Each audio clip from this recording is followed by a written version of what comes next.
Exactly that. Just be sort of a conduit between what's going on behind the scenes in sort of science and philosophy and what the general audience knows.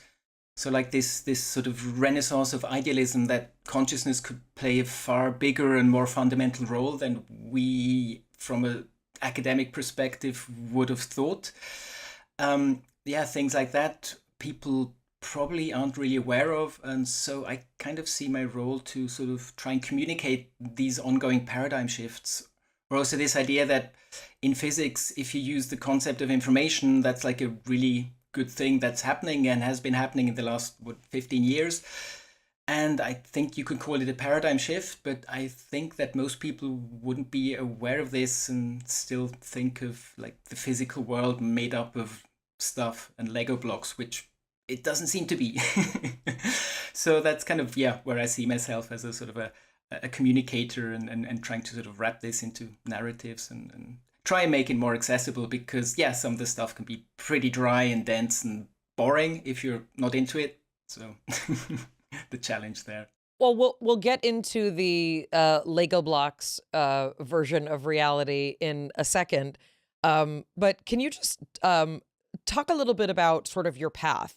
Because I love this quote of yours that, you know, you studied physics so that things would make more sense. And by studying physics, you found that they made less sense.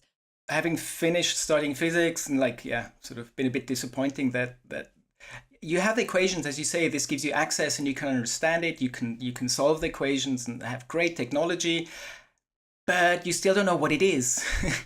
And it turns out that's like not the purview of science. Science doesn't tell you what stuff is, it tells you how it works, which is great, but the what stuff is, yeah, is more of a philosophical question, which kind of got a bit ignored in physics.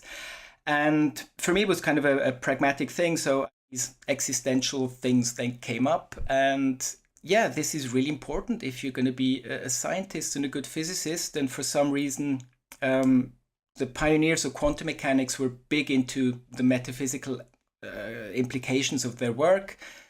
And the next generation kind of got bored or frustrated and said, shut up and calculate and just don't bother with what this means. And this has seemed to be backfiring now, where the next generations of scientists kind of realize, hey, we just have to deal with this stuff. We just yeah, we need to talk about these philosophical implications of the stuff that we're doing.